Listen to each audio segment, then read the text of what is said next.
vimos el tema de los principios, vimos el tema de las fuentes y el orden público laboral como cuestiones que hacen a la teoría general del derecho del trabajo. Y en la última clase que tuvieron conmigo,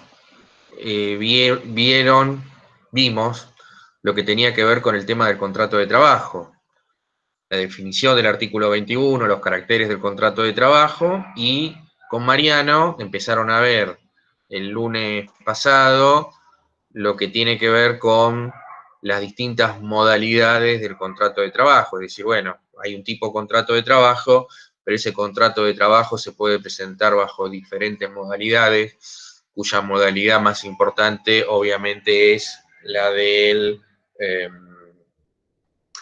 no sé si la más importante, pero la preferida por la ley, es el contrato de trabajo por tiempo indeterminado. Ahora sí me aparece grabando.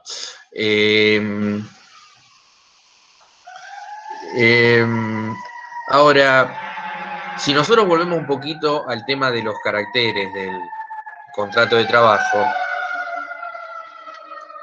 una cosa que yo me olvidé de señalar y de decir, es que, dentro de los caracteres, que uno de los caracteres del contrato de trabajo es el carácter bilateral, esto es un contrato del cual con su nacimiento derivan derechos y obligaciones para trabajadores y empleadores.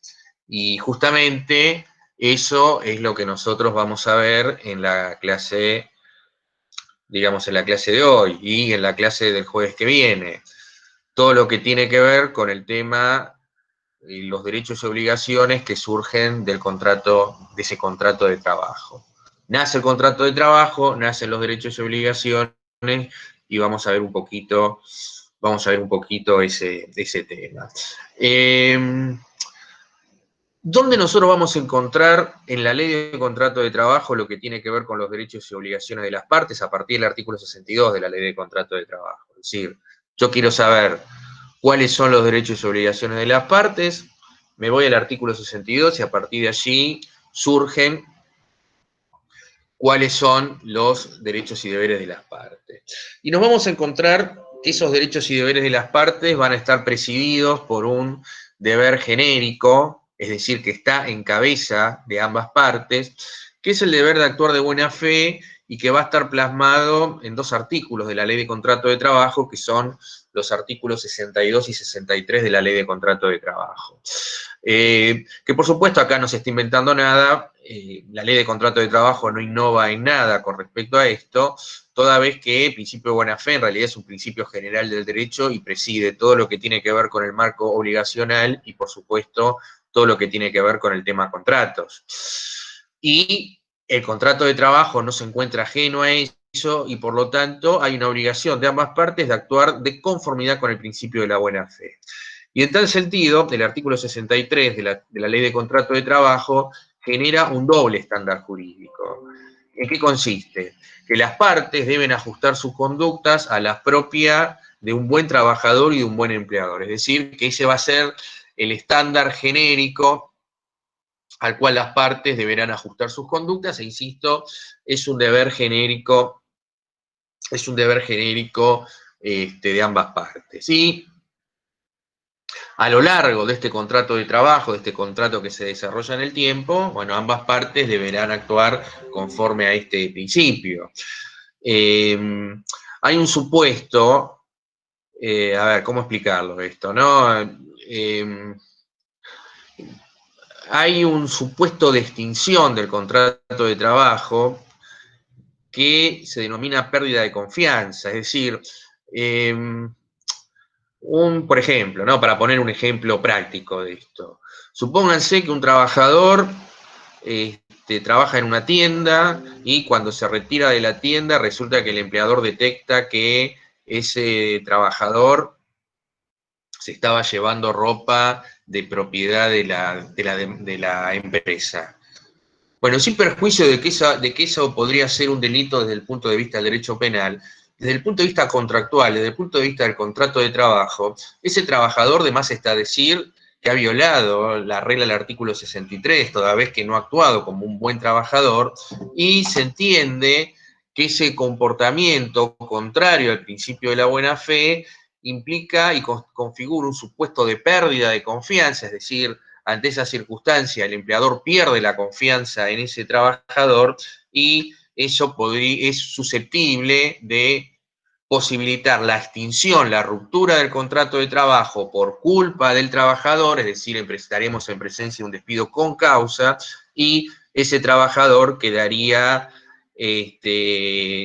mejor dicho, el empleador quedaría liberado del pago de toda indemnización.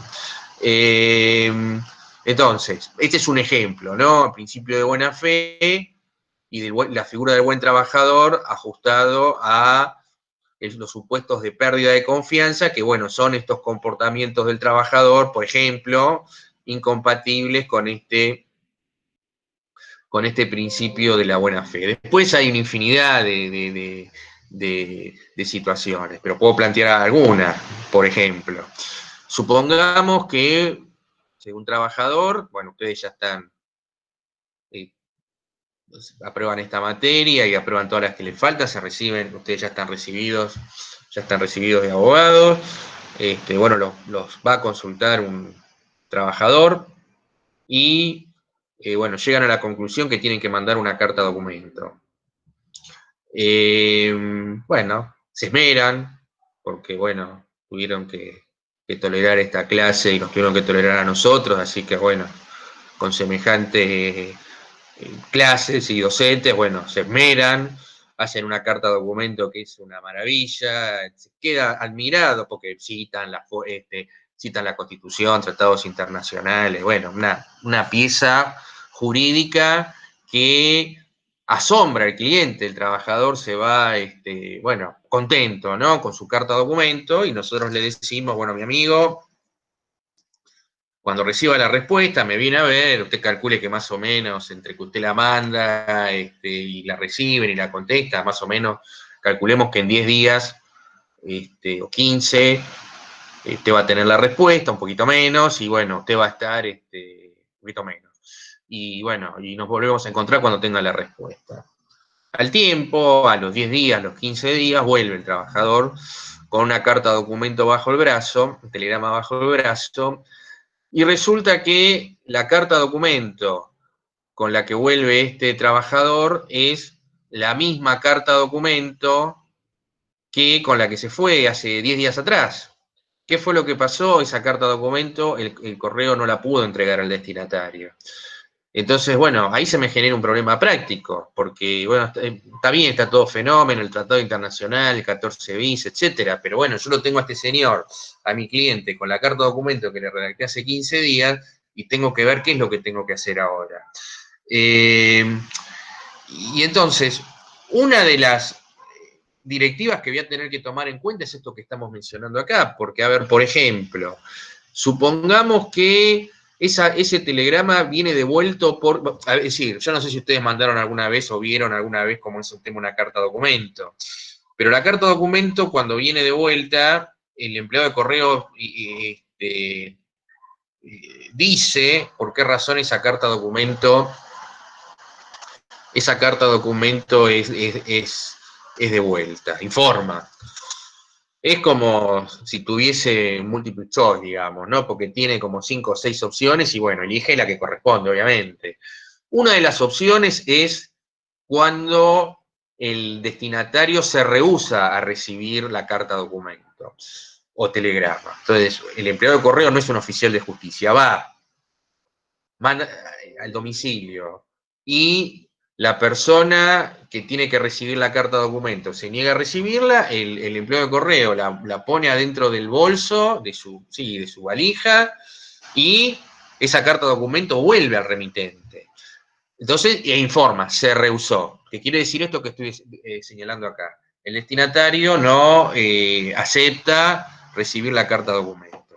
Ahora, yo frente a esa circunstancia, tengo que decidir qué es lo que debo hacer. Bueno, obviamente, una derivación de la figura del buen trabajador y del buen empleador es la obligación que tienen las partes de recibir las notificaciones que la contraparte le curse.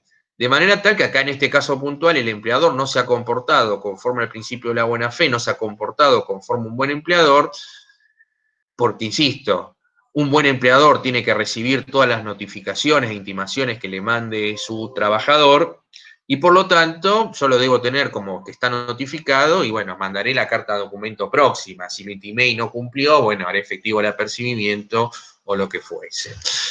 Bueno, acá con el tema de intercambio telegráfico hay múltiples facetas, porque a ver, por ejemplo, el trabajador, una de las derivaciones de la figura del buen trabajador es mantener actualizados sus datos personales y su domicilio ante el empleador. Esa es una derivación de este principio. De manera tal que si el trabajador se muda y no pone en conocimiento de la empresa esta circunstancia, no se ha comportado como un buen trabajador y en consecuencia tendrá que soportar las consecuencias. Ahora, fíjense ustedes que supongamos que ese trabajador no se comportó como un buen trabajador porque no notificó su cambio de domicilio, pero el empleador conocía que tenía un nuevo domicilio y pese a conocer esa circunstancia se lo mandó a un domicilio viejo a sabiendas de que ese domicilio el trabajador no vivía más, entonces el que se ha comportado no se ha comportado como un buen empleador y de forma contraria al principio de la buena fe, en ese caso sería el empleado. Es decir, estos son ejemplos nada más, esto de la buena fe en el contrato de trabajo, nosotros podemos hablar un rato largo con respecto a este punto. Pero es simplemente para mostrarles a ustedes, bueno, un ejemplo de una cosa que parece media teórica, pero que tiene una relevancia práctica, bueno, muy importante. Como cuestiones como esta, que no, porque a ver, ustedes no van a encontrar en la ley de contrato de trabajo, ante esta circunstancia que yo estoy planteando, el trabajador que viene con la carta documento de vuelta, qué es lo que tengo que hacer. No hay ningún artículo en la ley de contrato de trabajo que me diga, mire, tiene que hacer esto, tiene que hacer lo otro. Eso ustedes lo van a derivar de todo este marco y este plexo normativo que está presidido por este principio y este deber genérico de actuar de buena fe. Ahora, si nosotros nos situamos en la figura del empleador, como uno de los dos polos del contrato de trabajo, nos vamos a encontrar con que el empleador tiene una serie de poderes que nosotros vamos a denominar poderes jerárquicos, porque, a ver si esto me sale, poderes jerárquicos, porque la relación entre trabajador y empleador es una relación muy particular, porque, a ver, es una relación contractual, está regida por las normas de los contratos, pero esas partes no están en un pie de igualdad. Es decir, hay una relación de poder allí en ese contrato de trabajo. Es decir, no es un contrato en el cual están las dos partes en una situación de equilibrio. No, hay una verdadera situación de poder y esa situación de poder se plasma en los denominados poderes jerárquicos. Si ustedes van al artículo 5 de la ley de contrato de trabajo, a ver si yo la busco porque no la tengo, no quiero tocar mucho acá en la computadora, pero a ver, si nosotros vamos al artículo 5 de la ley de contrato de trabajo, que lo estoy buscando acá en el teléfono, a ver, nos vamos a encontrar que en ese artículo se plasma, el artículo 5 de la ley de contrato de trabajo define lo que es empresa, lo que es empresario, hace una diferencia que es muy importante estos fines, porque a ver si encuentro, acá tengo la ley de contrato de trabajo.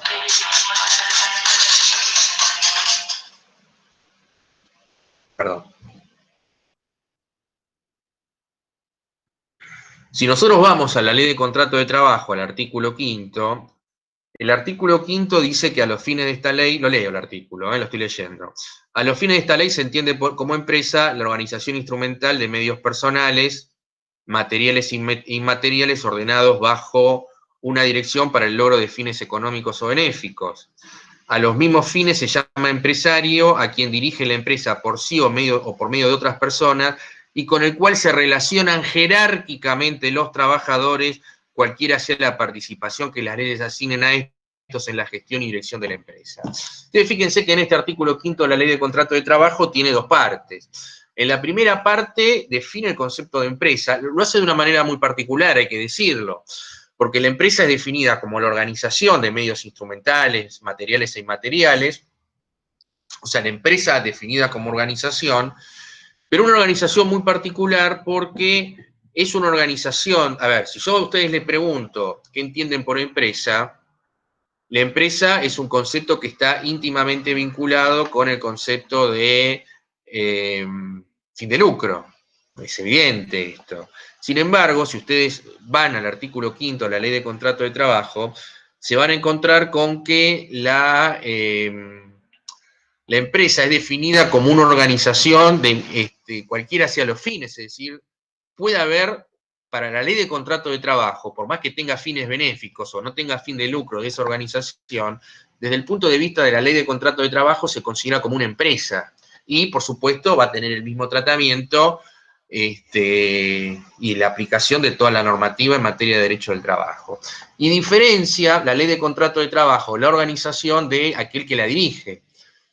Para la Ley de Contrato de Trabajo, la empresa es una cosa, es la organización, el empresario es aquel que dirige esa organización. Ahí ahora vamos a ver cuál es la importancia práctica de esta definición que parece meramente terminológica, pero tal como dice el artículo 5 de la Ley de Contrato de Trabajo, el artículo 5 de la Ley de Contrato de Trabajo dice que en el segundo párrafo que estos empresarios, el empresario dirige la empresa por sí o por medio de otras personas y dice que los trabajadores se relacionan jerárquicamente, sin perjuicio de la participación que puedan tener los trabajadores en la dirección y gestión de la empresa, que es algo que está abierto en la Ley de Contrato de Trabajo, pero que no establece absolutamente nada. Es decir, que participación de los trabajadores en la dirección y gestión de la empresa, por lo menos según la Ley de Contrato, no hay ni por la norma estatal, no hay nada. Eventualmente se podría pactar algo mediante convención colectiva, pero en principio por Ley de Contrato de Trabajo, eso que está abierto en el artículo 5 no está plasmado en ninguna norma de carácter legal. Ahora, sí surge esa relación jerárquica que se va a traducir en estos poderes, es decir, hay una relación de poder y en esta relación de poder hay una relación de dependencia, porque este es un prerequisito para el contrato de trabajo, y esto se va a traducir en estos poderes jerárquicos que va a tener el empleador con respecto a todos y cada uno de sus trabajadores. Y a propósito de esto, acá en todo este capítulo se va a ver con mucha claridad cuál es la función del derecho del trabajo, porque el derecho del trabajo, fíjense ustedes, que no viene a negar, reconoce esta relación de poder y de alguna manera convalida esta relación de poder porque le reconoce estos poderes jerárquicos, por un lado. Pero por el otro lado lo que hace, y esta es la lógica del derecho, y esta es la lógica del derecho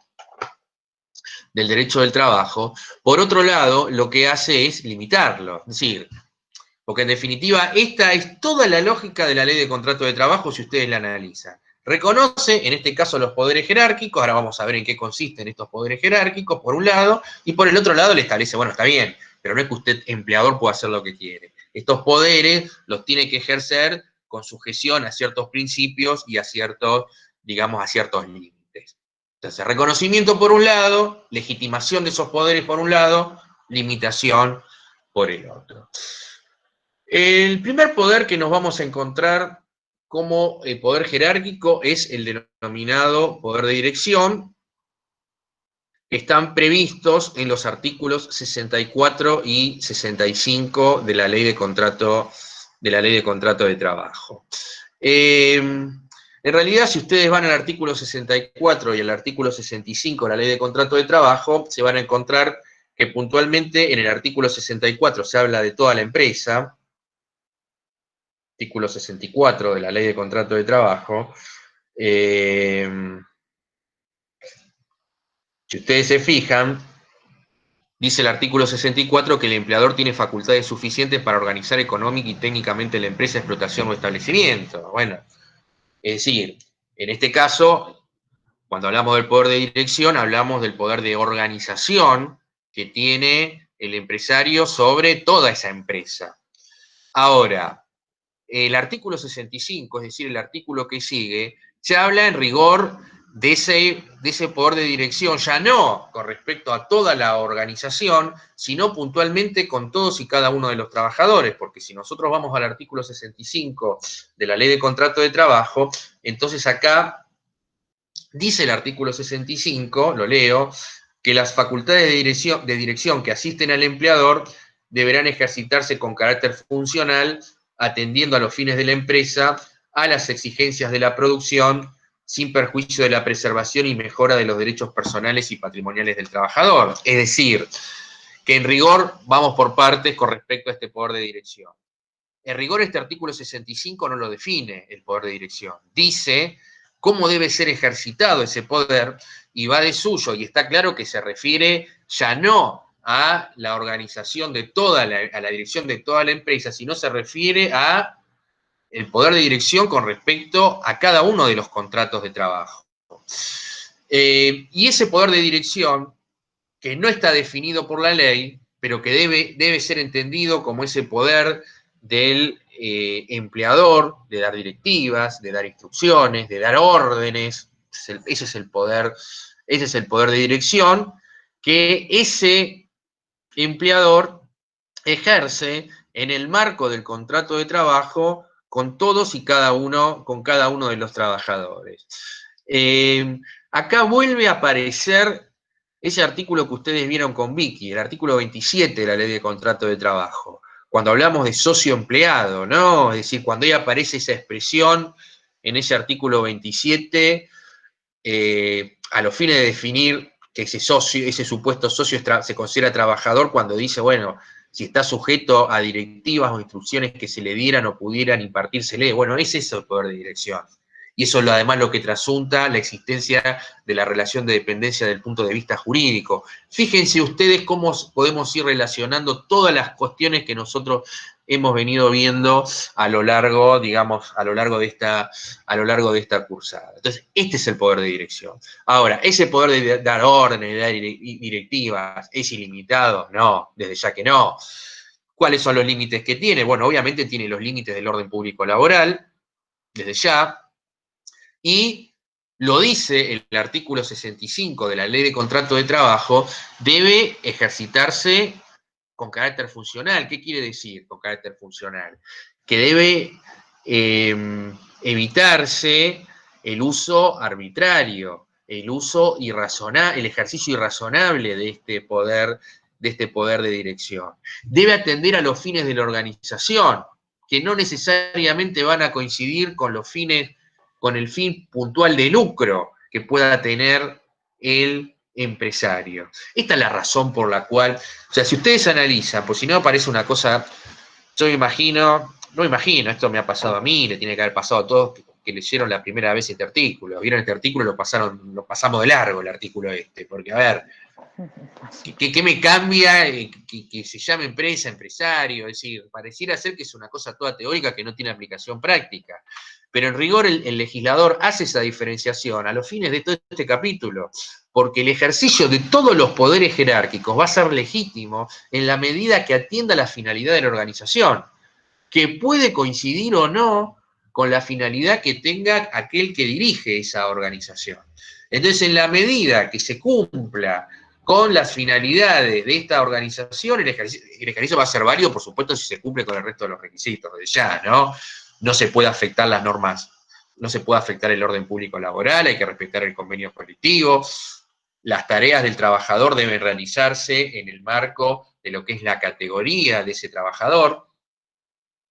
Todo trabajador está encuadrado en un convenio colectivo de trabajo, tiene una categoría en función de las tareas que realiza y por lo tanto las tareas que tiene que realizar las tiene que realizar en función de esa categoría. Entonces, eso indudablemente impone un límite al poder de dirección, porque el poder de dirección, yo no puedo ordenarle al trabajador que haga una tarea más allá de la categoría en la cual ese trabajador está encuadrado. Bueno, no sé, es algo que existe un supuesto de fuerza mayor o alguna cuestión muy particular.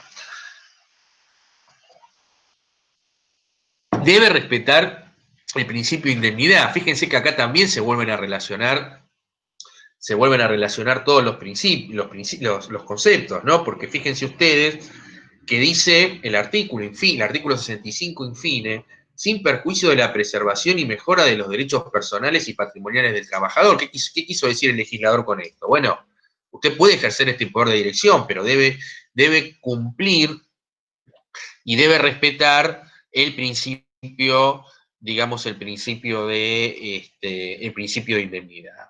No debe causarle daño, ni moral ni económicamente a ese trabajador.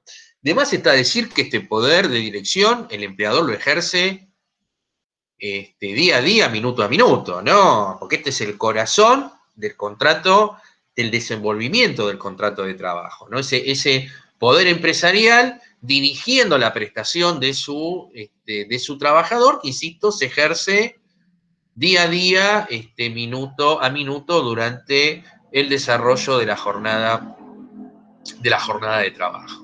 Obviamente es un poder jerárquico porque esto trasunta esa relación desigual, esa relación de poder que está inserta en ese contrato de trabajo. Ahora, ese poder de dirección, ese poder de dar órdenes, para dar directivas, etcétera, te tiene que relacionar con otro poder jerárquico que es el poder de control. Es decir, bueno, tengo el poder de directivas, el poder de dar órdenes, el poder de dar instrucciones con todas las limitaciones, pero tengo este poder y como correlato de esto, y la ley de contrato de trabajo lo acepta, lo reconoce, es el poder de control de cómo ese trabajador está ejercitando esa función, está cumpliendo con esas tareas.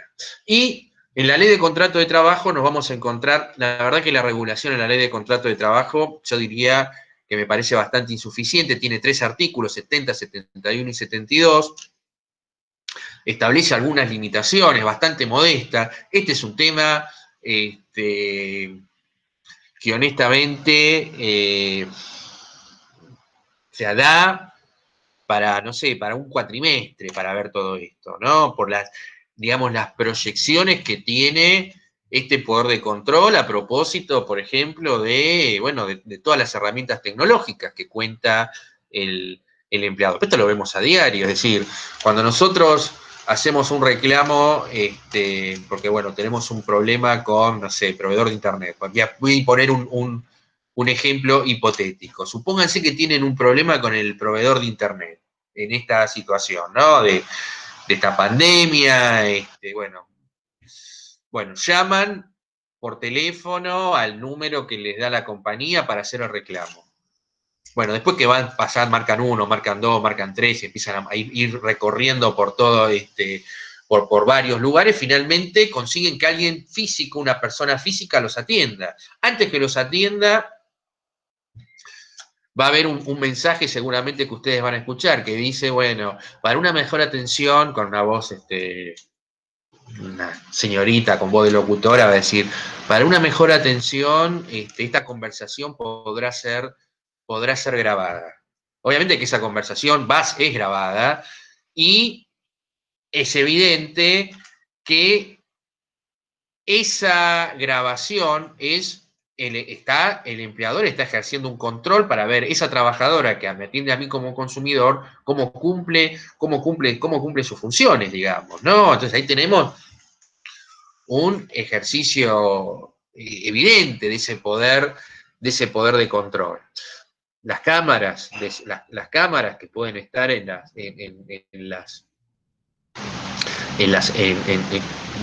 pueden estar y que de hecho están en las empresas, en las casas, con el tema del teletrabajo, cómo controla, cómo debe ser el control, o hasta dónde, porque en definitiva, a ver, no hay ninguna duda que el empleador tiene el poder de control, esto lo sabe todo el mundo, o sea, no necesitan conectarse ahora a 8 y pico de la noche, jueves, para venir a darse cuenta de esto, todos ustedes ya lo saben. El problema es cuál es el límite de ese poder de control. Está claro que un trabajador que está sujeto al régimen del teletrabajo tiene que estar sujeto al control empresarial. Ahora, ¿cuál es el límite de ese poder de control? cuando ese trabajador está prestando servicio desde su domicilio. Entonces, bueno, tiene que tener la cámara prendida, no tiene que tener la cámara prendida. Bueno, en fin, se disparan toda una serie, digamos, una serie de cuestiones. Y la verdad que insisto, porque fíjense ustedes, si ustedes van a los artículos de la Ley de Contrato de Trabajo, la verdad que es bastante modesto el artículo. Fíjense, el artículo 70 de la ley, vamos a leer los 3 artículos, ¿no? Los sistemas de controles personales del trabajador destinados a la protección de los bienes del empleador deberán siempre salvaguardar la dignidad del trabajador y deberán practicarse con discreción y serán por medio de selección automática destinados a la totalidad del personal. Los controles del personal femenino deberán estar reservados exclusivamente a personas de su mismo sexo. O sea, hay una norma genérica que debe respetar, dice acá, la dignidad del trabajador. Pero no dice más nada después con respecto a esto, ¿no? Entonces, por ejemplo, con respecto, y debo decir que cuando hablamos de dignidad, eso incluye el derecho a la intimidad del trabajador, ¿no es cierto? Sí, Vicky, ¿querías decir Que algo? justamente eso, es muy difícil, me hace acordar un concepto de cuando uno del artículo 14 bis, cuando se habla de remuneración suficiente, son, o sea, conceptos que son muy amplios. Cuando habla uno de dignidad es algo muy amplio y dignidad algunos lo pueden tomar, depende les convenga o no también, de manera muy restrictiva. Entonces, como vos te referías a la intimidad y a qué punto, es muy complicado todo este tema y no siempre se utiliza bien esta facultad, sino que la mayoría de las veces se transgrede. Y lo que pasa es que justamente lo que está en juego es la necesidad, el miedo del trabajador de decir algo y que después tenga sanciones. Sí, eso Hay desde ya. sistemas muy estrictos, he conocido sistemas que sinceramente le faltaba una cámara en el baño, pero no sé si no la tenía, supermercados, hipermercados, que Uh-huh. entonces no Lo le cual, quedaba lugar, o sea, al trabajador ni para una intimidad. Era un avasallamiento total de la intimidad. sí, ese gran punto, ¿no? Está claro que cámaras en los vestuarios, en los baños, eso está claro que eso viola el derecho a la intimidad del trabajador. Pero bueno, después hay otra serie de circunstancias que son dudosas, ¿no? Por ejemplo, el tema de los correos corporativos, por ejemplo, el mail corporativo. Oh, Uno tiene un mail, la empresa nos da pónganse un correo corporativo. Y puede revisar la empresa, que de hecho lo hace, acceder a esos correos electrónicos. Bueno, acá la ley no dice, no hay normativa, entonces se entiende, por lo que yo he leído, no soy un especialista, no soy un especialista en el tema, pero a ver, por lo que yo he leído, en la medida que se le haga saber al trabajador que la empresa se reserva la facultad de verificar esos correos electrónicos, eso sería válido. A mí la verdad que esa solución no me satisface, pero bueno, no sé, es lo que aparentemente ha prevalecido o prevalece de alguna manera con respecto a este punto, ¿no? eh, Javier, una cosa, una Sí, acotación también con respecto a lo que vos estás diciendo de los correos y todo, y algo que se está dando más todavía hoy en día con el tema de teletrabajo, el tema de VPN. Ay, recién estaba pensando, antes de hacer el comentario, no me sale ahora cómo llamarlo, que VPN como que, ¿qué es? O sea, sé lo que es, pero no me sale cómo decirlo. Eh, no sé si la mayoría sabe, alguno me puede ayudar. VPN es como a ver, es un sistema de seguridad, voy a como definirlo, pero no me sale la palabra directa. Es como un sistema, Daisy, ¿querías decir algo? Sí, Bueno, nada, te quería comentar eso, que es un sistema que te ayuda a tener la computadora del trabajo en tu en tu casa. casa, para tener el sistema del trabajo en tu casa. Gracias, Daisy. Entonces, B corta PN. Es algo que se está usando muchísimo Y bueno, como decía Daisy, el tema es ese, que vos tenés tu computadora del trabajo en tu casa. ¿Saben una cosa? O sea, el tema es que se meten en esa computadora porque buscan por el IP. El IP es como el DNI de las computadoras. Entonces, entran y esa computadora la tenés casi anulada. Porque después te pueden entrar para todos lados. Tenés que salir e irte de otro lado. O sea, estás totalmente, imagínense que encima no te brindan, en algunos casos, no te brindan el elemento que sería la computadora, que sabemos que a través de la ley y todo te lo tendrían que hacer, y encima estás investigado porque todo lo que pase por ahí va a estar visto por ellos.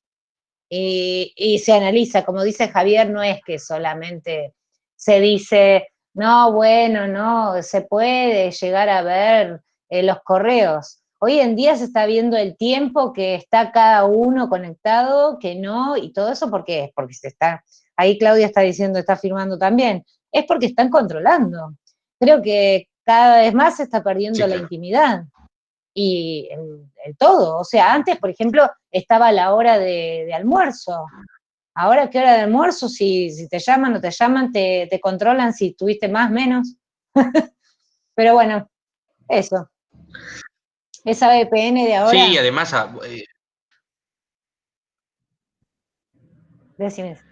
además otra cosa que quería decir, no, lo que quería decir que además las proyecciones que tiene esto, a mí, digamos, se me ocurre un caso, no se me ocurre porque lo he leído en el diario y bueno, obviamente un día como hoy que se reanuda el fútbol, calculo yo que algunos me habrán fallado por esta, porque hoy tenemos menos gente y porque me coincide justo la clase bueno, con los partidos de fútbol, digamos, ¿no? Es más, estoy escuchando ahora un grito, debe ser un gol de River esto.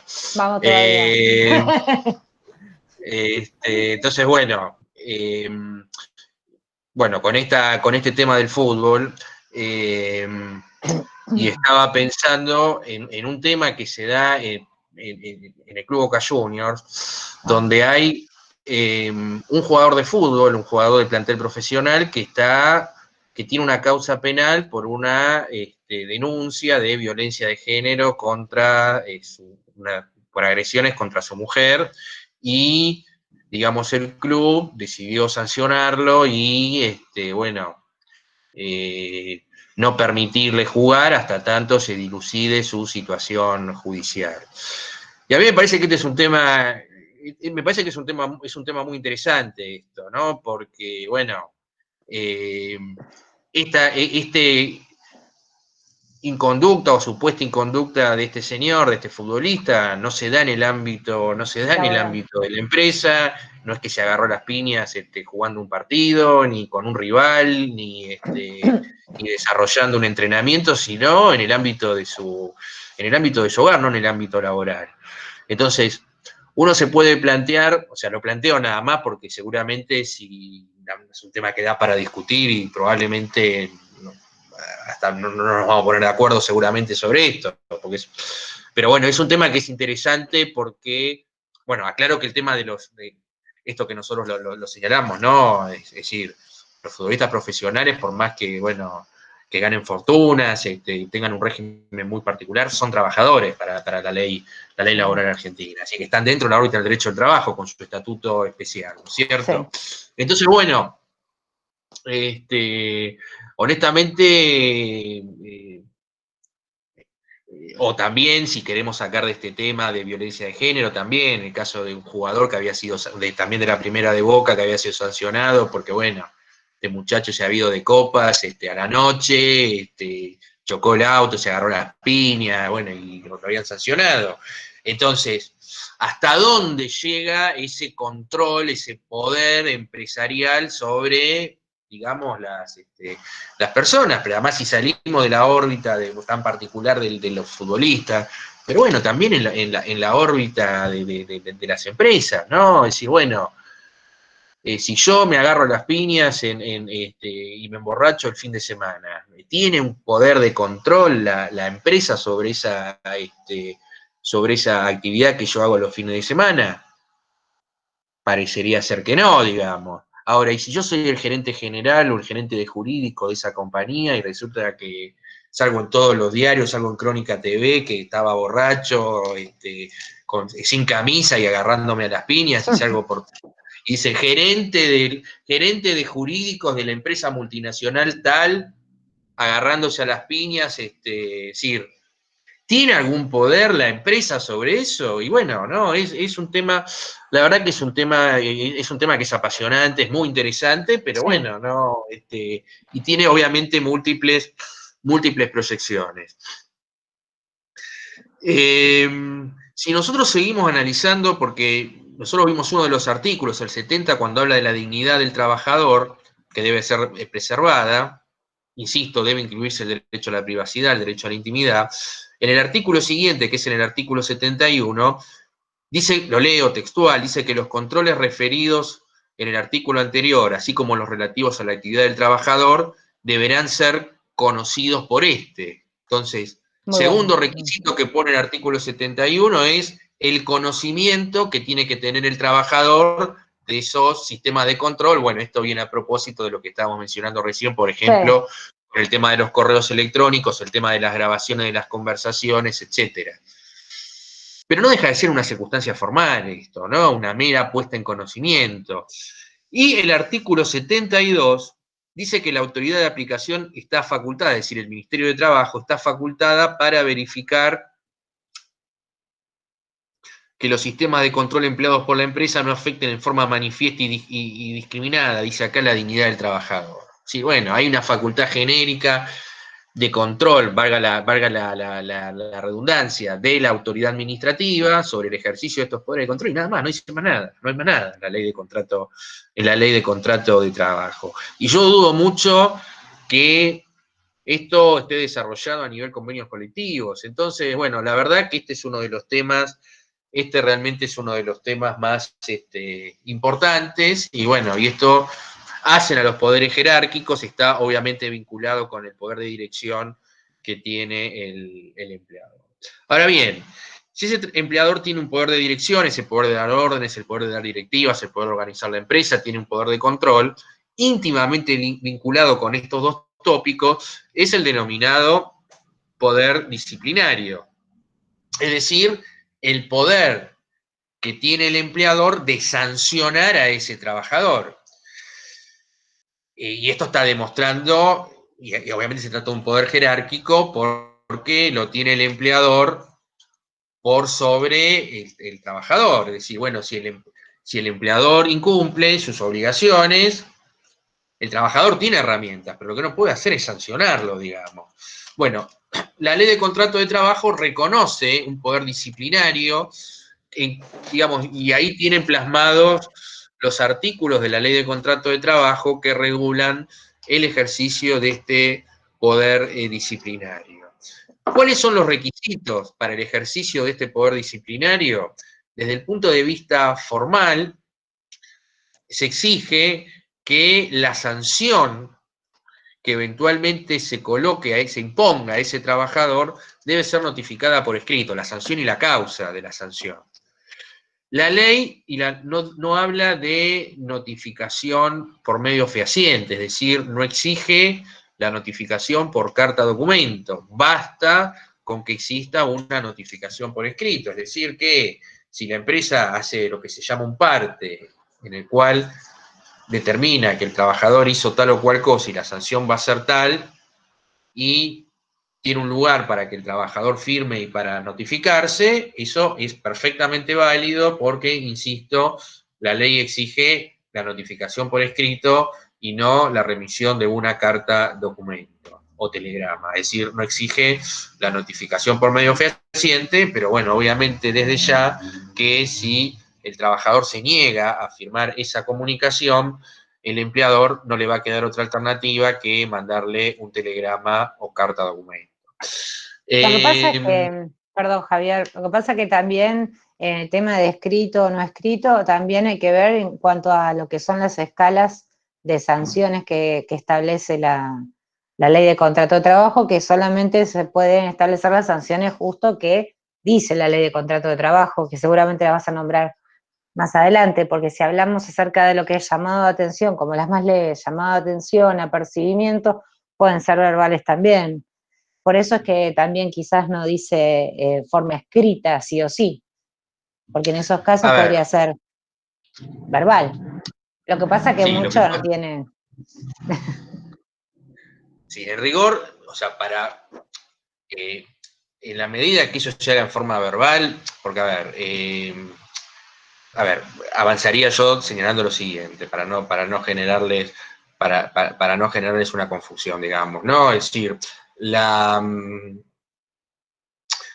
decir, qué tipo de sanción puede consignársele? Porque, a ver, quizás debe haber empezado al revés, es decir, antes de decir de qué forma se comunica, qué tipo de sanción se le puede imponer y qué no se puede imponer. Las sanciones que se pueden imponer son el apercibimiento o llamado de atención, la suspensión. La suspensión es una situación que se genera en función de la cual ese trabajador queda liberado de prestar servicios y no cobra remuneración, es decir, no trabaja ni cobra. Y una de las causales de suspensión, obviamente, es la suspensión por causa disciplinaria, que tiene un plazo máximo, porque yo no puedo suspender a un trabajador por más de 30 días corridos más de 30 días corridos por año. Eh, y bueno, y ahí se acaba el menú de sanciones porque la ley prohíbe expresamente la imposición de multas y también está prohibida la modificación de las condiciones de trabajo a modo de, a modo de De sanción. Esto sanción. está exactamente, expresamente prohibido por la ley de contrato, por la ley de contrato de En el trabajo. artículo Eh, 69. Bien, exactamente. Eh, ahora, la forma escrita también para el apercibimiento, porque es decir, si yo hago una corrección desde el punto de vista verbal, esa corrección yo no la voy a poder, que de hecho ocurre, esto es una cosa de todos los días, digamos, ¿no? Pero esa, esa corrección que pueda hacer el empresario en el ejercicio de su poder de dirección, en la medida que no esté plasmada en un escrito, firmado y notificado por el trabajador, ese llamado de atención y apercibimiento, no va a poder ser considerado como un antecedente desfavorable para ese trabajador. Eso es lo que a mí me interesa que a ustedes les quede claro. Entonces dijimos, ese es el tipo de sanciones que se pueden imponer. Con respecto al tema de las suspensiones, dijimos que son 30 días máximo por año aniversario, es decir, desde el último día de sanción, de suspensión, hay que computar un año para atrás. Y lo pongo con un ejemplo, vamos a ponerlo con un ejemplo concreto para que se entienda. Supónganse, yo tengo un trabajador que es un desastre y que ha sido sancionado, bueno, en varias oportunidades y bueno, resulta que me viene la consulta, bueno, hay que comete una falta a este trabajador y la idea de la empresa es colocarle 2 días de suspensión. Pero no sabemos si nos excedemos o no de los 30 días porque ya tuvo varias, o sea, ya yo recuerdo que este señor tuvo varios días de suspensión. Entonces, ¿cómo tengo que hacer? ¿Cómo computo los 30 días por año? Bueno, a ver, supóngase que la decisión de la empresa es suspenderlo por 2 días. La suspensión empieza a regir a partir del día siguiente de la notificación. Entonces, lo notifico hoy, empezaría a correr a partir de mañana 18, pasado 20 de septiembre. Bueno, yo tengo que irme al 20 de septiembre del 2020, obviamente, e ir hasta el 20 de septiembre, un año para atrás. Al 20 de septiembre del año 2019. Y durante ese año, verificar si con estos 2 días de suspensión me excedo o no de los 30 días. Si me excedo, bueno, o reduzco la suspensión, supóngase que me excedo en un día, reduzco a 1, o no sé, lo despido con causa. Pero no me puedo exceder de los 30 días máximo por año que deben computarse de la manera que nosotros estamos estamos señalando ahora. Hay que decir que en la ley de contrato de trabajo, a diferencia de los regímenes de empleo público, no está previsto la existencia de un procedimiento interno, es decir, no se exige la existencia de un sumario. Esto es una diferencia muy importante con el régimen del empleo público porque si alguno de ustedes trabaja en alguna repartición estatal, debe saber, seguramente mejor que yo, que por lo menos los que son los trabajadores de planta permanente, para poder ser sancionados, hay que seguir un procedimiento administrativo, un sumario, donde se garantice el derecho de defensa, la vía recursiva, etcétera, etcétera, ¿no? Bueno, obviamente todo eso en el régimen de la ley de contrato de trabajo, todo eso no existe, el empleador no está obligado a seguir ningún tipo de procedimiento interno sin perjuicio que podría establecerlo, es decir, no hay ningún obstáculo para que el empleador lo pueda establecer mediante un reglamento o haciendo una investigación interna en un caso puntual. No hay ningún obstáculo, o incluso se podría hasta fijar por convención colectiva algún tipo de procedimiento interno. No es lo más habitual porque obviamente, digamos, el sector empresario reivindica el ejercicio de esta facultad en la forma lo más discrecional posible, desde ya, es decir, que tenga la menor cantidad de limitaciones posible en lo que hace a su ejercicio. Pero bueno, sí, no habría ningún obstáculo para que el empleador lo hiciera, pero insisto, esto no está establecido ni impuesto por la ley de contrato de trabajo. Uno de los requisitos indudables que tiene que tener el ejercicio de este poder disciplinario tiene que ver con el principio de proporcionalidad. ¿Qué quiere decir esto? Que debe haber una relación de proporción entre la falta cometida y la sanción. Un trabajador que tiene 20 años de antigüedad, un legajo impecable, y un día falta sin avisar, está violando sus deberes contractuales, sí, pero yo no lo puedo suspender por 30 días, porque no hay una relación de proporción entre la falta cometida que la hubo y la sanción que se le impone. Es totalmente desproporcionado esto. Entonces, tiene que haber una relación de proporción entre la falta cometida y la sanción. Normalmente, como bien dijo Vicky, cuando son faltas menores, como no sé, por ejemplo, a lo mejor una llegada tarde o una serie de llegadas tarde, normalmente lo que se suele hacer es escalonar las sanciones. Entonces, bueno, se empieza con un apercibimiento, después se consigna otro apercibimiento y si se reitera la conducta, no sé, un día de suspensión. Esto obviamente es perfectamente válido y tiene que ver con el cumplimiento, digamos, de estos requisitos que yo estoy señalando. Otro de los requisitos muy importantes a la hora del ejercicio del poder disciplinario tiene que ver con la contemporaneidad. exactamente. No me salía la palabra, efectivamente. Me adivinaste lo que quería Yo decir. estaba antes con la BPN, así que estamos en la misma.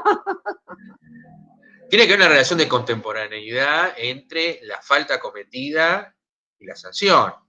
Que yo no puedo, se supone, se presume, se entiende que si se cometió una falta y no ejerzo ese poder sancionatorio que tengo en forma inmediata, bueno, se supone que de alguna manera yo estoy consintiendo ese acto, no lo considero de gravedad, por lo tanto me caduca a mí como empleador la posibilidad de sancionar esa conducta que no fue objeto de sanción en el tiempo, digamos, en el tiempo oportuno.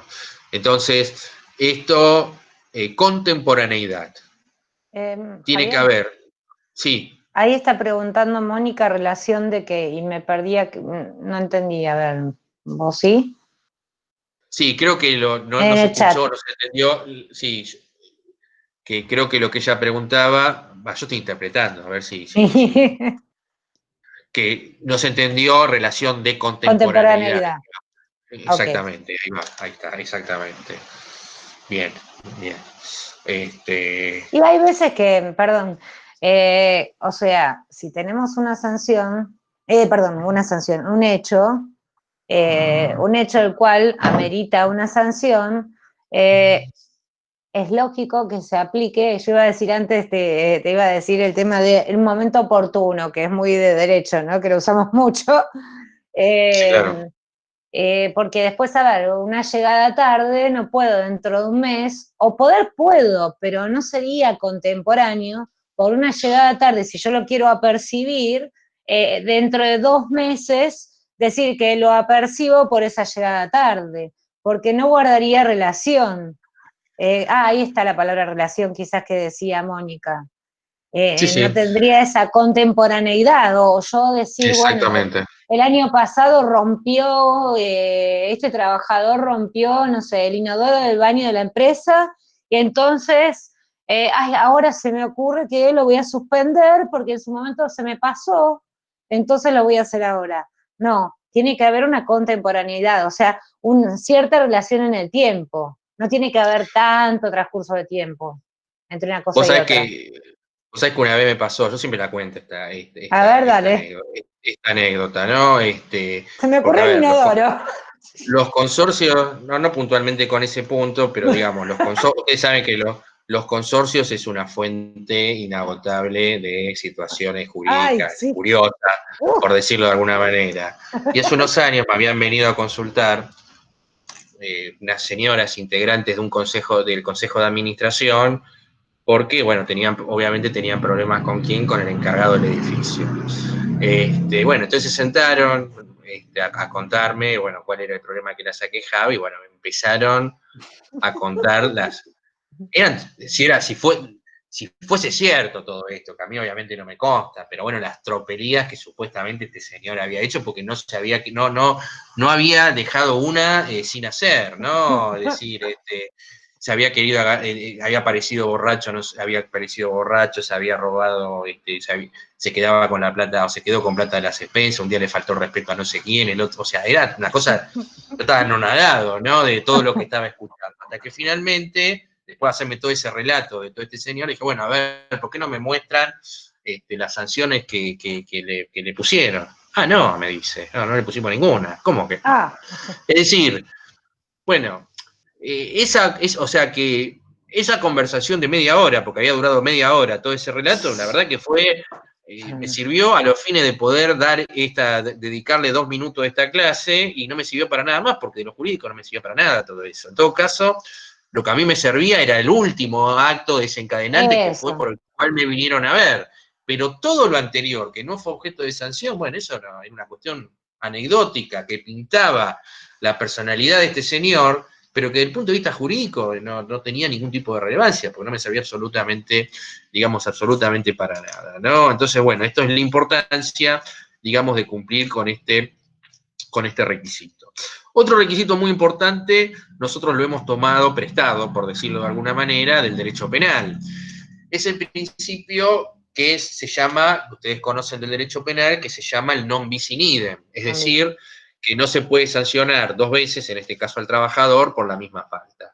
Ese principio que rige como límite para el poder penal del Estado, también rige en estas relaciones como límite al poder empresarial sancionatorio, como límite a ese ejercicio de ese poder disciplinario. Ahora, la jurisprudencia ha considerado y ha entendido que la consideración de los antecedentes de un trabajador, por ejemplo, en este caso que yo planteaba, no sé, el trabajador llegó tarde un día, un apercibimiento.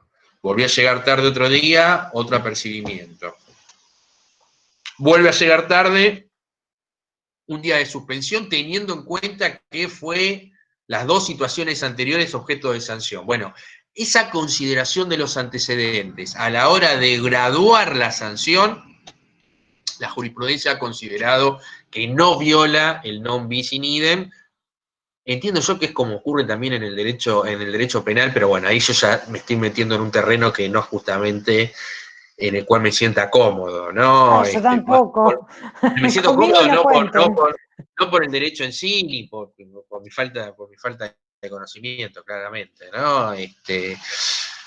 Ahora, si ese poder, si pese a todo lo que nosotros estamos diciendo acá, el empleador se excede en el ejercicio o ejerce ilegítimamente este poder disciplinario, ¿qué puede hacer el trabajador? Bueno, según la ley de contrato de trabajo, el trabajador tiene la posibilidad de impugnar esa sanción disciplinaria, pero tiene un plazo de caducidad, tiene un plazo de 30 días corridos para impugnar la sanción. Si no impugna la sanción en ese plazo, se entiende que el trabajador consiente la falta y los hechos y la causa El tipo de que el sanción, empleador, exactamente, el tipo de sanción y además los hechos la extensión, los que se le hechos, sí. atribuyen. Entonces es muy, con respecto al tema de la forma en la cual debe realizarse esta impugnación, la ley de contrato de trabajo no dice nada y acá obviamente se admite dos posibilidades para el ejercicio de esta posibilidad de impugnación. La primera es, obviamente, recurrir a la instancia judicial y plantear la impugnación y el cuestionamiento en sede judicial. Obviamente, esto por una cuestión lógica, una cuestión económica, digamos, porque, a ver, no, es totalmente antieconómico iniciar una acción judicial para que se deje sin efecto una sanción, una suspensión de 2 días, digamos, ¿no? Es decir, no tiene ningún tipo, no tiene ni, totalmente ilógico esto. Entonces, la posibilidad de ir a tribunales existe, impugnar judicialmente, pero no es, digamos, no es para nada lo habitual. Yo tuve un caso solamente de una impugnación que hice por vía, que hice que la tengo, porque está en tribunales esto, ¿no? Una impugnación por vía judicial de un trabajador que lo habían suspendido por 15 días. Pero bueno, o sea, era un trabajador, era un sujeto, persona sujeto a la ley de contrato de trabajo, pero bueno, era el gerente general de una empresa del Estado, de la órbita eléctrica, una empresa estatal, que lo habían, bueno, iniciaron un sumario porque en esa estaba ley de contrato de trabajo, pero internamente la empresa tenía que hacer un sumario, le hacen un sumario cuando se produce estos cambios de gobierno, digamos, y entonces me vino a ver, tenía muy buen sueldo, y bueno, me planteó la necesidad de hacer algún tipo de medida judicial, hicimos una acción judicial impugnando la sanción con una medida cautelar, la medida cautelar no fue concedida por la sala de feria, es decir, que quedó en suspenso la aplicación de la medida y bueno, estamos en tribunales discutiendo a ver si la medida fue legítima o no. Pero la verdad que este es un caso totalmente particular, único, Sí, y lo no es. creo que no se vuelva a repetir, digamos, ¿no? Normalmente la impugnación entonces no se hace en sede judicial, sino se hace ante el mismo empleador y obviamente la modalidad es mediante el envío de una carta documento, es decir, mando una carta documento cuestionando esa sanción y yo Un lo que estoy telegrama. haciendo es telegrama, exactamente, un telegrama laboral para ser más exacto, Gratuito. telegrama laboral gratuito y entonces bueno, con esa circunstancia yo estoy cumpliendo o sea, estoy impugnando la sanción y dentro del plazo de los 30 días, con lo cual no estoy consintiendo la sanción. De más está decir que desde el punto de vista práctico, la experiencia indica y la lógica indica que ningún empleador va a dejar sin efecto la sanción porque recibe una carta de documento. Es Es decir, no lo es que te iba que a decir. yo hago la carta de documento, la recibe, Sí. el empleador me va a contar, bueno, la verdad que su abogado es bárbaro, tiene razón, dejamos sin efecto la sanción. ¿El empleador qué va a hacer? El empleador normalmente, ¿qué es lo que hace? Ratifica la sanción. Entonces ustedes me dirán, bueno, entonces ¿para qué se hace todo esto? Bueno, se hace justamente para no dejar consentir una sanción que en el día de mañana puede ser considerada, por ejemplo, para despedirlo con causa, ese trabajador. Una mancha Entonces, en el legajo, claro. Para el juez, este, para quien vaya a ver el caso, a observar el caso, a fallar, Bueno, dice, por lo menos acá, la otra parte, en el caso del trabajador, lo que hizo fue impugnar y dio estos y estos motivos. Ahora, distinto sería si lo despiden más adelante y la empresa adjunta una carta de documento mostrando que lo había suspendido con anterioridad por todo esto y el trabajador nada dijo. Claro, Es pues muy además acá distinto. es absolutamente distinto porque además acá también es un supuesto de cargas probatorias, es decir, si nosotros ahí en ese caso, que el trabajador impugna, dice, no, bueno, yo no llegué tarde, o le pone una sanción porque se agarró a las trompadas, supónganse, dice el empleador. El trabajador niega eso.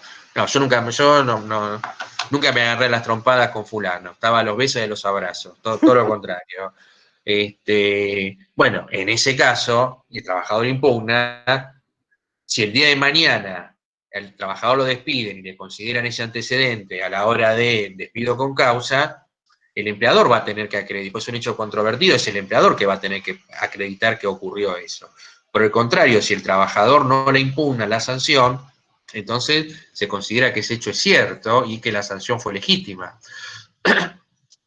Esto, debo decir que desde el punto de vista práctico puede ocurrir bastante a menudo, porque, a ver, el hecho de realizar una impugnación implica necesariamente que ese trabajador se tiene que asesorar, que tiene que ir a consultar a un abogado y que le tiene que mandar una carta de documento al empleador. Y no todo trabajador quiere entrar en esta dinámica, entonces muchas veces el trabajador, bueno, que me pusieron un día de suspensión, 2 días de suspensión, bueno, está bien, ¿qué voy a hacer? Masculla por lo bajo, pero no hace nada, con lo cual está generando, digamos, un antecedente desfavorable para el futuro, porque muchas veces lo que hacen las empresas es tratar de juntar los antecedentes Sí, negativos para preparar el terreno para tal cual. hacer un despido con causa, digamos, ¿no? Javier, Sí, Te están haciendo una pregunta de... una pregunta. sí. ¿El empleador tiene la obligación de responder a esa impugnación En o rigor, en caso de sí. silencio? Por la buena fe, sí, podríamos decir, porque dijo que habló al principio Javier, pero obligación en sí no hay nada que dijera que sí o sí tiene que responder un telegrama. Yo entiendo que sí, porque mira, Bien, vos tenés ahí, por un lado coincido con vos que tenés el principio de la buena fe, y además tenés una regla, que es la regla del artículo 57, la ley de Sí, contrato de trabajo, silencio. que te marca la carga de explicarse. Entonces, el empleador debería contestar. De todas maneras, acá hay una regla general, ¿no? Es decir, siempre hay que contestar, esto independientemente de las particularidades que pueda tener, o sea, siempre hay que contestar. El empleador tiene que contestar para ratificar esto. Negará, ratificará, bueno, listo, se cierra el intercambio telegráfico ahí, pero por lo menos tendría que hacer una, digamos, una réplica con respecto a esto. Javier, hay dos preguntas. Una primero de Dale, Daisy. A ver. Daisy a ver si puedo entrar al chat. pregunta. Sí, te lo Dale, digo si querés. Dale, dale, mejor, dale. hacemos así. Pregunta Daisy, si la sanción fue recibida por mail en épocas de pandemia, el haber contestado el mail manifestando la realidad de los hechos, ¿se tiene como impugnado? Bueno, muy buena esta pregunta. Sí, Es difícil de contestar. totalmente. Porque acá tenés dos cuestiones. Primero, la sanción por mail y después la respuesta por correo electrónico. A mí me parece, no sé, esta es mi opinión, que no, a ver, yo creo que el tema de la pandemia a vos no te libera de mandar una carta de documento porque el servicio de correo mal, pero funciona. Entonces, yo honestamente no, o sea, si fuese abogado del empleador, no recomendaría si es una cuestión importante, bajo ninguna circunstancia aconsejaría la imposición de una sanción por correo electrónico, digamos, ¿no? No, yo tampoco. ¿Te puedo hacer un Ahora, comentario? dale, O seguís, dale. perdón. No, No, dale, bueno. porque estoy pensando la respuesta, no Ah, la no, tengo, está no la tengo bien. tan No, claro. yo Dale, porque, a ver, dale. vamos a hacer, yo creo que vamos a coincidir, ambos ejercemos la profesión y estuvimos también durante esta pandemia con cosas que nos han preguntado de este estilo, de clientes. Sí, no hay una respuesta exacta. Es un poco complicado también. Hubo una época de esta pandemia donde el correo no estaba abierto, no funcionaba. Entonces sí, también era difícil, y en esos casos, por ejemplo, habría clientes que preguntaban, pero no sé, me suspendieron, eran por todas las vías electrónicas o digitales que existieran. Me mandaron WhatsApp para suspenderme, o me despidieron por WhatsApp. Es que Se me ha WhatsApp pasado. también, ¿viste? No sé si te habrá pasado, Sí, pero sí. me pasó, y uno dice, a ver, a uno se le pasa por la cabeza un montón de cosas. Yo he hecho también cursos de todo lo que es la prueba digital en un proceso, o sea, yéndonos más a juicio. Laboral está bastante trazado con ese tema. Entonces yo decía, ¿y esto cómo lo salvamos? Porque, a ver, ¿qué hacemos? No está abierto el correo. Si no está abierto el correo, ¿qué pasa? No lo puedo suspender. Ahora, trabaja porque sea esencial o lo que sea la actividad. ¿Qué hago?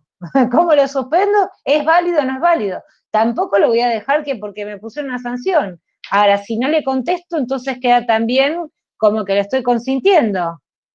Sí, Realmente, igual chicos, no hay un exacto de la respuestas. pregunta, yo a Daisy se la puedo contestar en estos términos, es decir, porque ella en realidad lo que me está preguntando es otra cosa, ella nos está preguntando si es válida la impugnación por correo electrónico ante una sanción por mail. Se Bueno, tiene como impugnado. evidentemente, en ese caso sí, porque a ver, Se usa el mismo no medio. puedo, porque no puedo considerar que sea válida la sanción por mail y que sea inválida la impugnación por correo electrónico. O sea, Claro, eso fue el no, mismo el medio que se no utilizó. resiste. Ahora, obviamente, si vos Daisy Claro, me cambiás la pregunta y me decís, mirá, le mandaron una carta a documento y impugna por un correo electrónico, y bueno, No. pero acá hay una cuestión, la ley no dice tampoco que la impugnación debe hacerse en forma escrita. En principio parte de la base, parte de esa base, se da por hecho, ¿no? Sí, Perdón, sí, una dale. cosa, tampoco, si la sanción tampoco exige una formalidad, como por ejemplo carta documento, porque por lo que habíamos dicho era Depende. por cualquier forma, de cualquier Sí, medio, por escrito, ¿por sí, qué claro, motivo sí. deberíamos estar, cuál sería el motivo de justificación de contestar por telegrama? O sea, solamente para una formalidad y para que quede todo asentado de una forma más legal, por así decirlo, o Está bien la con pregunta. Yo cierta te la voy a formalidad. contestar, te la voy a contestar desde esta perspectiva. Es decir, te lo voy a contestar más por un enfoque más práctico que teórico en esto. Cuando nosotros estamos o sea, ustedes cuando están en un intercambio telegráfico, mandando carta documento, siempre tienen que pensar de que eso La puede estrategia. terminar en tribunales, digamos, ¿no? Es decir, y seguramente eso tarde o temprano termine en tribunales. La lógica marca eso. Entonces, yo después siempre tengo que pensar, yo cómo voy a probar o sea, todos esos intercambios y todas esas manifestaciones, de qué manera que lo voy a probar. Y la verdad es que el telegrama y la carta documento, o como bien me corrigió Vicky, el telegrama laboral, porque no es No, una no fue carta, una corrección. no es una, no, pero tenés razón, yo le digo carta documento, pero en realidad es un Pero telegrama es que laboral. puede ser, lo que pasa es que el telegrama de laboral es gratuito, va a No, salir no, más bueno, eso, caro. Pero digamos, me refiero, o sea, cuando hablo de carta documento me refiero al telegrama laboral, pero bueno, mal dicho. Es decir, el telegrama laboral, la ventaja que tiene es que es más fácil la prueba de eso. claro. Si vos tenés un telegrama laboral, que además es gratuito en el caso del trabajador, yo acompaño en el juicio el telegrama como prueba documental y pido un oficio al correo para que informe la autenticidad de esa carta documento, la recepción, etcétera, etcétera, y yo eso ya lo tengo probado. Todo lo demás, todos los otros medios que estamos hablando acá, si el demandado los desconoce, porque a ver, acá les voy a decir un tema de carácter procesal, ustedes calculo yo que ya deben haber tenido, pero bueno, si no vieron, hacemos un repaso de la parte procesal. Cuando uno adjunta una documental en el momento procesal que corresponda, en el juicio, no sé, en la demanda y la contestación de demanda, por decirlo en los términos de proceso civil, las partes tienen la posibilidad y la carga de desconocer la autenticidad de esa documental. Si la parte contraria me niega la autenticidad de la documental, yo tengo que tener una prueba que sustente esa autenticidad. Entonces, Si yo acompaño una carta de documento que se lo mandó al empleador, pero el abogado demandado me negó que no me mandaron nada. Entonces, yo frente a eso tengo que tener un medio probatorio que sostenga esa autenticidad y en el caso del telegrama o telegrama laboral o carta documento, lo mismo, o sea, el empleador la paga, el telegrama laboral es gratuito. Pero en ambos supuestos la respuesta es la misma. Se acompaña la carta documento telegrama laboral, oficio al correo, contestan, se prueba. Si es un documento firmado por escrito, que tiene una firma del trabajador, si ese trabajador me lo desconoce, ahí yo tengo que hacer tengo que pedir una pericia caligráfica, ya se me complica todo con eso. Y ni hablar en el tema del correo electrónico, porque bueno, ahí ya entramos a jugar, bueno, ¿y eso cómo se prueba? Tengo que pedir tengo que pedir una pericia informática para eso. Entonces, en rigor, quizás no es tanto por una cuestión de que no sea válido, sino por un tema de carácter probatorio y práctico. Es mucho más fácil un oficio al correo que tener que pedir una pericia informática, que además si la pedís mal, porque a ver, yo lo que voy a acompañar en el juicio si mandé un mail es la impresión de ese correo electrónico. No sirve. Dice, no, yo acompaño el mail. No, vos no acompañás ningún mail, vos lo que estás haciendo es imprimís y ya estás acompañando esa impresión. Si vos pedís mal la prueba pericial informática, y te va a salir mal esa, y además incrementan los costos, el tiempo. Entonces es mucho más fácil, por eso siempre lo más conveniente es la carta documento y telegrama. Porque eso es fácil de probar, eso grábenselo como regla, que no solamente para sí, Claro, Daisy habla. sí te escucho. Eh, Daisy, dale. Claro, mi pregunta iba por el lado de que si es válida la sanción por mail en estas épocas en las que tal vez no funciona del todo bien el correo, me parece que por lo menos mínimamente el contestar, el responder ese mail y manifestando el desacuerdo y esa sanción creo que tendría que ser válida, porque Sí, claro. si se puede suspender y con quita de salario por mail, creo que mínimamente se tendría que tener en cuenta que la impugnación también, o sea, tener en cuenta la impugnación por mail, a eso hoy. Si bien obviamente después se llega a juicio y todo lo demás, el tema probatorio va a ser súper difícil, pero digo que, o sea, por lo menos que la empresa vea o que tenga mínimamente una respuesta del empleado. Sí, yo creo de todas maneras que, bueno, nada, si yo te digo la verdad, es decir, si vos me venís me vienen a consultar, carta documento, o sea, aún en ese caso que vos estás planteando. Es decir, porque esto tiene distintas miradas. Si vos me lo planteás, o sea, si vos ya me venís con el hecho consumado, bueno, sí, el planteo que vos hacés es correcto, está bien lo que vos estás diciendo. Ahora, si vos esta consulta me la hacés antes de que el trabajador, o sea, el trabajador tiene la supuesta suspensión, bueno, yo le mando una carta de documento, me van a suspender por correo electrónico. Eso no tiene, a mi criterio, eso no tiene ninguna validez, ¿no es cierto? Como que me despidan por mail también, es lo mismo, ¿no? O por WhatsApp. Pero sí es cierto que yo creo que toda esta situación que estamos viviendo ahora va a generar algún tipo de cambio con respecto a eso es lo que te iba a decir, ¿no? sí. Esto es así. O sea, nosotros todavía estamos chapados a la antigua, por decirlo en términos poco académicos, pero gráficos, ¿no? Y reales, que es lo peor de todo, porque si fuese poco académico no sería tan importante como que es una realidad esto.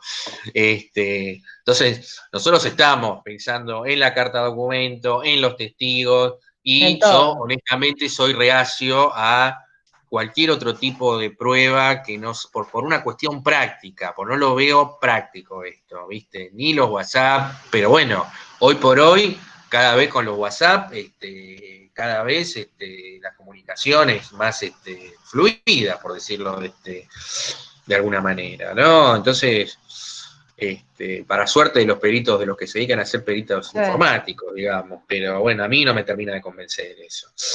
Javier, pero bueno, creo que no contesté todo, ¿no? No. Una cosita puedo decir. Dale, sí, claro. Porque Alfonsina mencionó en un momento, yo me quedé con algo que dijo, que el tema de si por escrito o no escrito. Lo que pasa es que yo lo que iba a decir es que depende también, porque en el caso de la suspensión, o sea, hablamos de distintos tipos de sanciones. En el caso de la suspensión sí tiene que ser por escrito. Entonces, ahí sí, por eso vos decías, ¿y por qué entonces hablamos tanto de formalidad? Porque en la suspensión sí. En el escalón anterior, que es más leve, no tanto. Va, eso, Sí, yo lo veo a Javier ahí.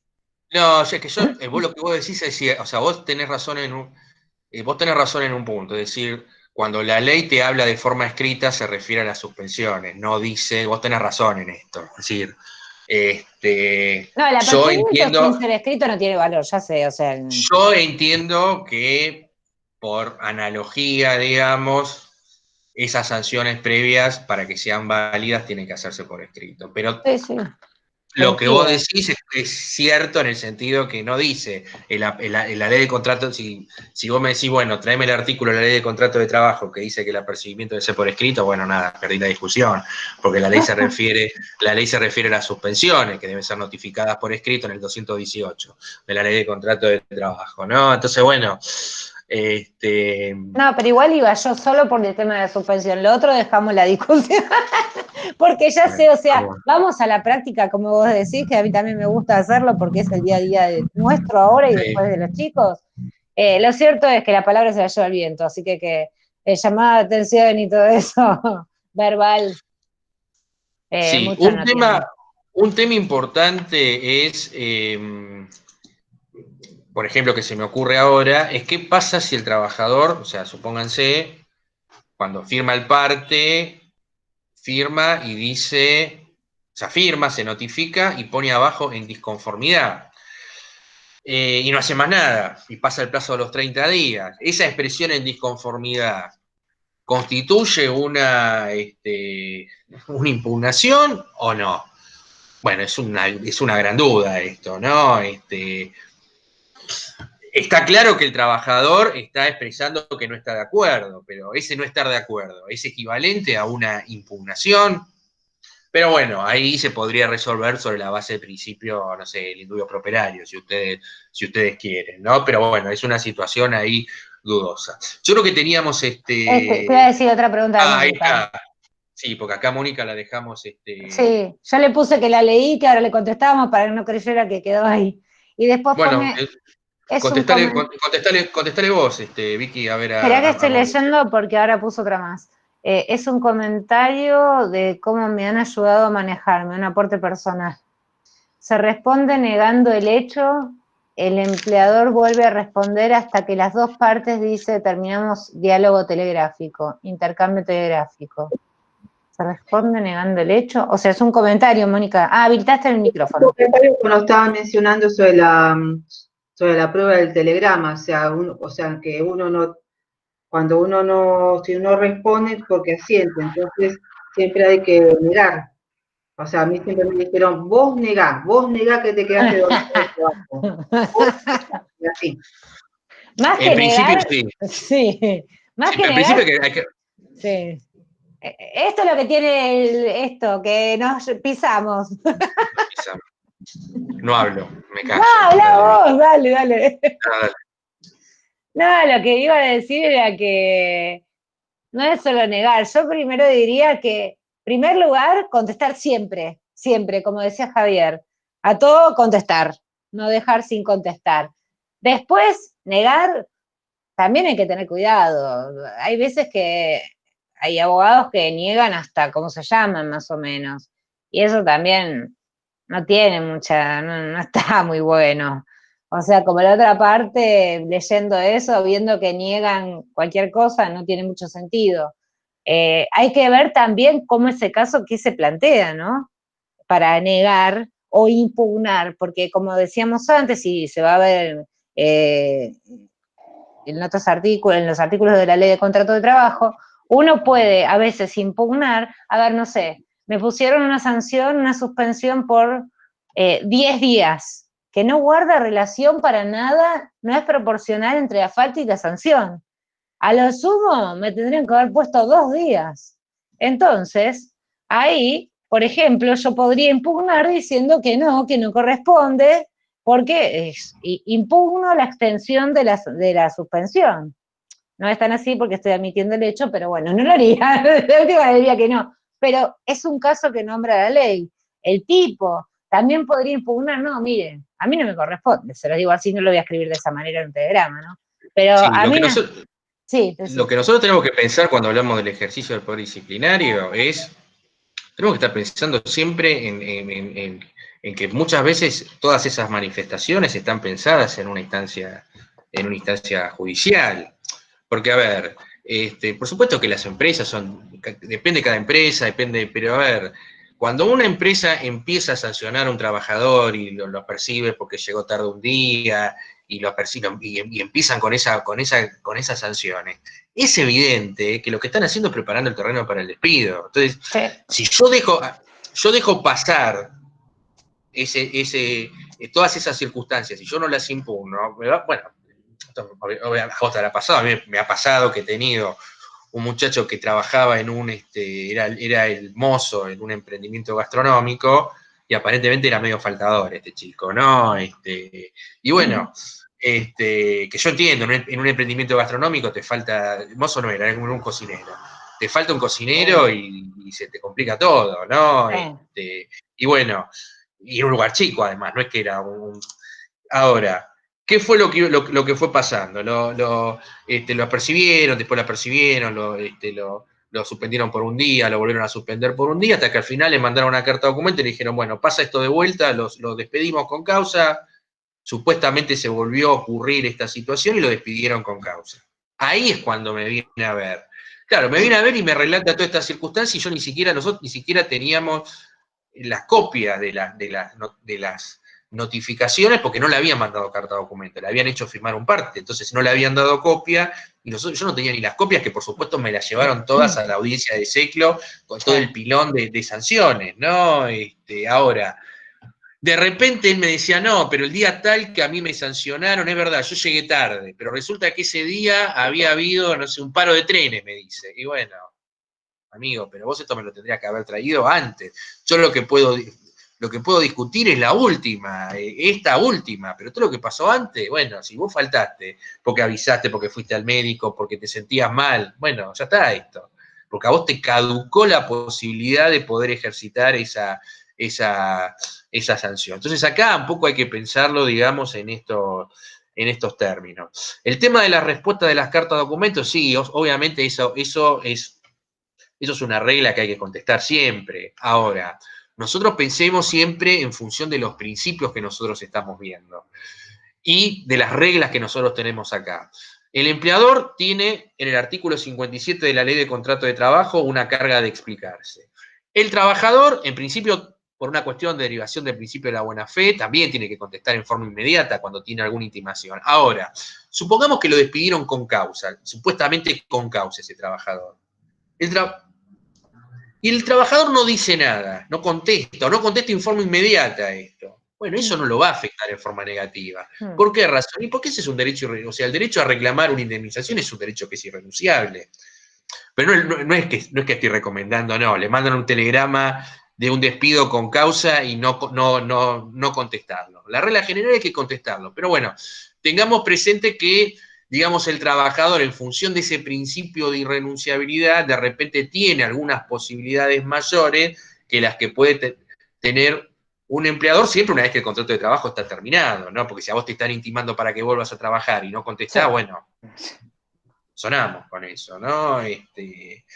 Bueno, creo que estoy excedido, ¿no? Sí, 9:32. Bueno, no sé si me quieren preguntar algo o me quieren hacer algún otro aporte. Bueno, los que han intervenido, los que no han intervenido también.